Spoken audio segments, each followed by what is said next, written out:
What is going on, guys? In today's video I will show you the best leveling build in Throne and Liberty. So in this guide we will choose the best skills and specializations, and in what order should you upgrade them. Then we will go over the gear, so what specific items should you get, how to actually find them, and what is the best way to quickly level up your character, all the way to level 50 and much more. So if you want to use the most optimized staff leveling guide, which will get you all the way to the endgame in just few hours, then here it is. So let's move over to the skills, and the best leveling setup is the staff and daggers. So for defensive skill we will get the block blade, and then for active skills we get the serial fire bombs, inferno wave, cleaving moonlight, brutal incision, inject venom, chain lightning, judgment lightning, ice spear, inner peace, fireball barrage, shadow strike, and the umbral spirit. As you can see from the gameplay, I don't have all of these same skill icons on my bar. It is because the skill icons can change depending on the specific skill specialization we use. So the serial fire bombs will turn into the focused fire bombs. Then the brutal incision will turn into the thunderclouds bombing. Then chain lightning will turn into the chain thunder. And finally the ice spear will turn into the ice spear bombardment. And then for passive skills, we get the Assassin Steps, Aestheticism, Assassin's Instincts, Destructive Fang, Wrathful Edge, Forbidden Sanctuary, Flame Condensation, and Mana Amp.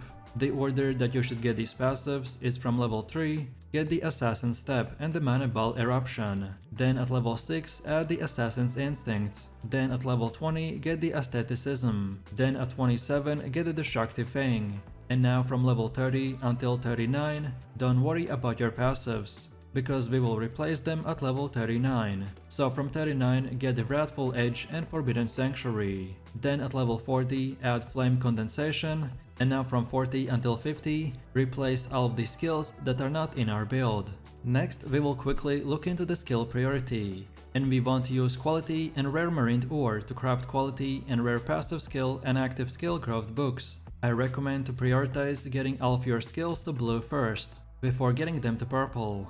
And then for the rest of the skills, they're not as important, so just upgrade them as you progress through the game. So for active skills, you mainly want to focus on upgrading the chain lightning, serial fire bombs, inferno wave, cleaving moonlight, ice spear, judgment lightning, and the inner peace. Next up we have our skill specialization, and once you hit level 30 you will acquire 40 skill specialization points, which can modify and upgrade your skills. And then every level past level 30 you will get 3 points until level 50, which in total will be 100 points that we can spend in here. You can also reset these points at any time, so don't worry about locking yourself in just one specific build.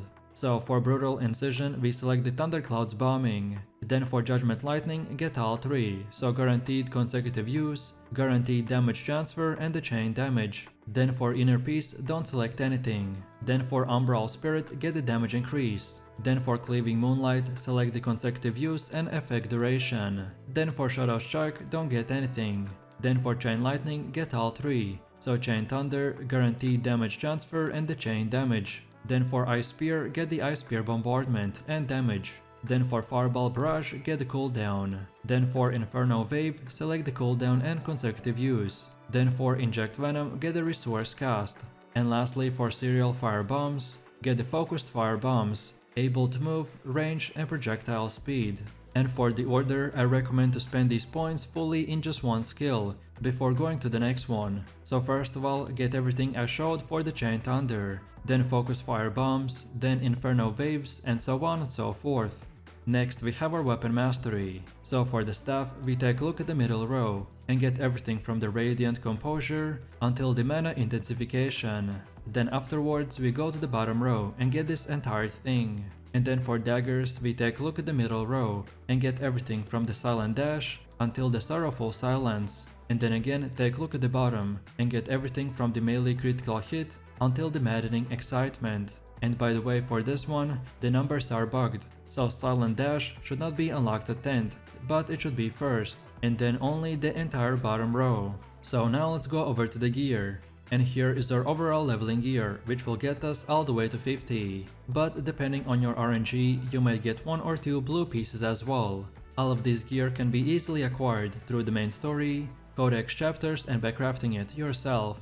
This is just the minimum most powerful gear that you can use to speedrun through the leveling process. I've also selected traits, but it's pretty unrealistic to use specific traits on your leveling gear. So while you technically can, I don't recommend it while you're not at level 50. Traits in this game are pretty much the extra stat on your gear, and at some point you have the option to choose them by having the same piece of gear or the exact version of that gear, but with a different trait, which you can then add it to your existing gear. But again, if you get lucky, that's awesome, but if you can't get these traits, then that is fine as well. So first of all, we want to get the Prophet Staff and upgrade it to level 6. You can find this item's crafting recipe from the Uncommon Weapon chest or by defeating the Mitran monster.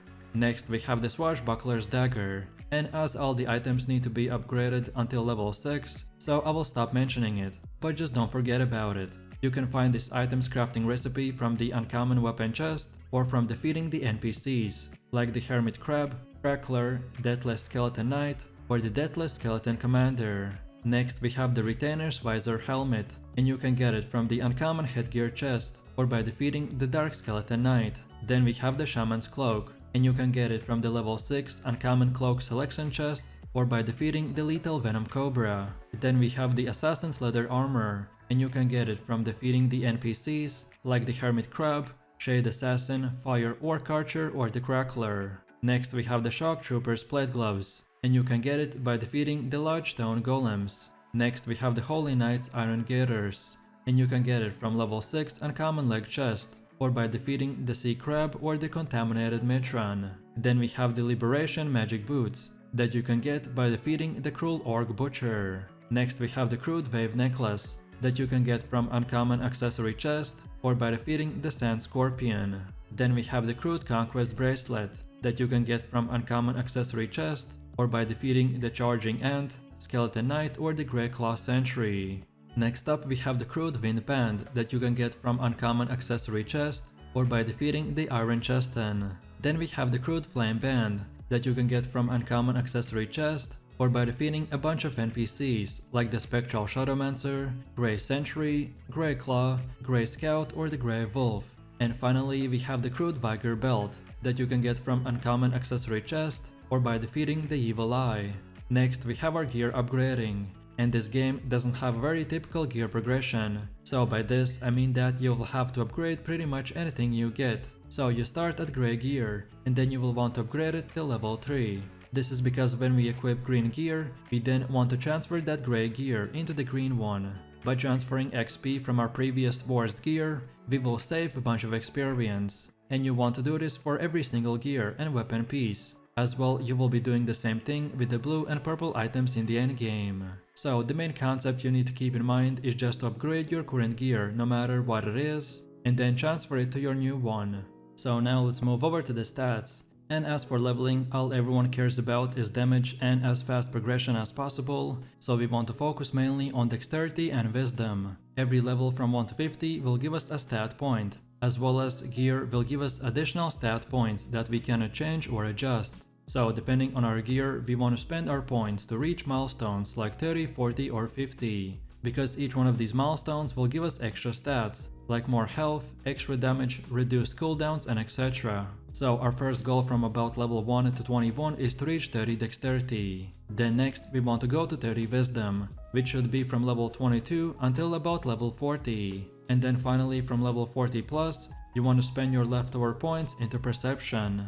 And our final goal at level 50 is to reach at least 30 dexterity, 30 wisdom, and 30 perception. But again, the main focus is on dexterity and wisdom. And as I already said, for weapon masteries, skill specializations, and everything else, you can easily reset these stats, so don't worry about locking yourself to only one setup.